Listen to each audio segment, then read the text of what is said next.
All right, let's get into the social media fan questions. First one comes from Dennis030305. This person says, "Are you working on a new album? If so, when will it be out?" Oh, I am back in the studio now with my husband, and we are working on some new stuff, actually.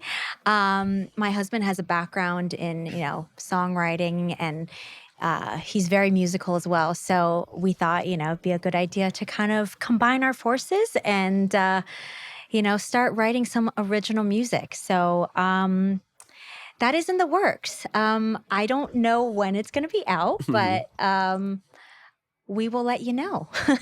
Okay, stay tuned. Yes. Okay, next question comes from 808 Noriko. This person says, "How long have you lived in Vegas and how do you like living in Vegas? Pros and cons." Well, you already said how long you were living Yes. here and all that other stuff. So what are some pros and cons of Vegas? Pros and cons. Pros, as I said earlier, like everyone comes to you. Like so many people come to visit, so that's always nice, seeing family and friends. There's so many amazing restaurants here in Las Vegas. You'll never hit every single one, so there's always a new one for you to try, like every night if you wanted to.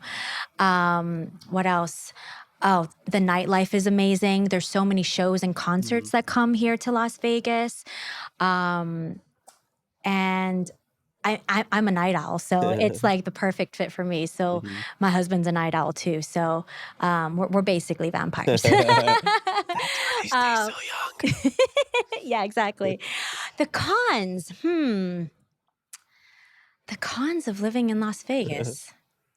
What would that be? I guess there's not that many if you can't really think of any. Oh, the no ocean. You brought it up. That's right. That's right. I do miss. Okay, so. That's the only thing about Vegas is that you are living in the desert and there's no ocean. I do miss living by the ocean. My husband, being from England as well, he's also on an island, so we do both miss that. So whenever we get the chance, we either try to go to Hawaii as much as possible, or England, or California is like our closest one. Yeah. So yeah. Okay, cool. Right on. Thanks for sharing that. Yeah. David Dausejo says, "What were some songs you wanted to do on Idol but couldn't get cleared?" Oh, interesting. Okay. So on American Idol during my season, I think because it was still a fairly new show at the time, I think they didn't have a lot of clearance or licensing for certain songs. And so I remember I wanted to sing "I Will Always Love You." And that was actually my audition song. And that's also one of the reasons why they didn't air my audition, because they didn't get the clearance and licensing for that. And I remember for my top 3, I wanted to sing that song. I wanted to bring that song back, during the live shows in my top 3 performance. But they couldn't get the clearance for that one for some reason. So that's why you didn't win, because they didn't let you sing that. Freaking American Idol. They're like, she's going to win. We can't have the first person from Hawaii to win, because 20 years later, we won't have this Iam Tongi story. Exactly. So Iam got to thank you. Yeah, I suppose, yeah. You walk so he could run. Yeah, right. Okay, cool. Nani Tato says, "What do your retirement dreams look like?" Retirement dreams. It's funny. I was talking to my husband about this not long ago. But if you love what you do, why would you retire from that? So, we love what we do, and we are very grateful to be able to make a living with what we do. And I don't know if I would ever retire from it. I want to just kind of keep going as long as I possibly can. And I guess if you want to call it retirement, or if you want to slow down, I would probably maybe be in Hawaii and just chilling on the beach and just, enjoying family time and, enjoying being with my husband. And yeah, I guess, if that's like, I guess as close as retirement.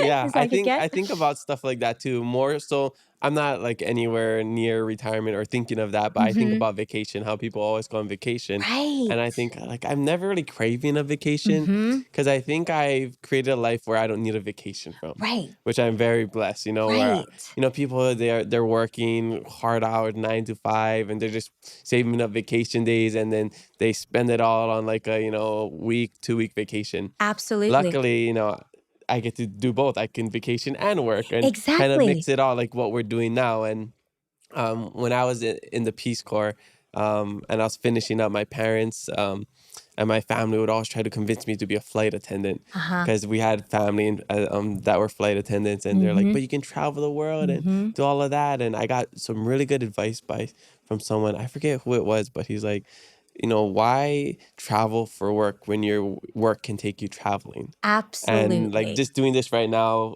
coming on this trip, it made me think about that. Where it's Totally. just like you can, create this certain lifestyle where it can take you places where you feel like you're on vacation or you feel like Exactly. you're living a mini retirement. And in this book, I don't know if you ever heard of the 4 Hour Work Week by No. Tim Ferriss. Okay. He talks about like mini retirements Ah, throughout life. Yeah. interesting. So I totally yeah. agree with that. And honestly, I think it's a totally different business model that we're Mm-hmm. looking at today. As I was saying earlier, like the landscape of the world we're living in with social media, everyone can kind of create their own destiny and create their own work life balance, I Mm-hmm. guess you could call it. But the model of you have to, work 40 hours a week for a business, I feel like you can be your own Mm-hmm. boss nowadays Mm-hmm. easily. Yeah. You totally can do that. And I think there's a shift happening where everyone is starting to maybe think more entrepreneurial Mm-hmm. like that Mm-hmm. because of social media. And yeah, that's kind of like Mm-hmm. an old way of thinking now. Mm-hmm. I mean, same thing with my family. My family wanted me to be a nurse Of or, course. This is the that's the most medical field. Filipino thing you've ever said. Yeah, but it's true. And I was like, I don't know if I want to do that. You know what I mean? But yeah, my whole family is Yeah. nurses, doctors, all that whole thing. But yeah, I don't want to do that. Mm-hmm. And still to this day, sometimes when my mom's like, you can still be a nurse. And I'm like, no, Mom, that's You never gonna can happen. nurse Ben when Liverpool loses. Exactly. Yeah, exactly. If they ever lose, because they're so good. Yeah. Right, yeah. Woohoo, we're gonna win this season. Yes. But yeah, and also to your point about traveling, when you are your own boss, you could, your work can take you places. You could make that part of your job. And how cool is that? Every time we travel somewhere, it's always work and play. Mm-hmm. And we never feel like we're working. Like that is so cool that you can do that these Yeah. days. So Yeah. And the best thing is, as a business owner, you can write it off. exactly. This is a business trip. Exactly. After this will be a business meal. Right, totally. And I, with traveling and everything, I think that is so important just for anyone to do. It just totally broadens your horizons and it just opens your eyes to so many things. Like I don't like to spend my money on stuff. I'd rather spend it on travel and experience. Like that just makes your life more fulfilling and it just makes it more. It just adds so much to your life, Yeah, I agree. Yeah. Yeah. Awesome. Great answer. Cool. Okay. Next question comes from Mr. _Kelsey. This person says, did you take vocal lessons from Neva Rego? Yeah. If so, how was she? And can you share any experiences? Oh, sorry, exercises. Yeah. So, Neva, she's not with us anymore. Oh, okay. She was my favorite vocal coach. And I actually didn't meet with her until after American Idol, actually. That's when I had to kind of learn how to take care of my voice because I was just overworked and I needed help to get my voice back on track. I was super hoarse and I actually developed some polyps on my vocal Oh. cords, which is not good because I've heard of somebody having that. yeah, because if they get to a point where you need to have them removed, sometimes your voice will never be the same. So thankfully, she was able to help me work through that, and I was able to kind of sing correctly. I guess I wasn't singing correctly.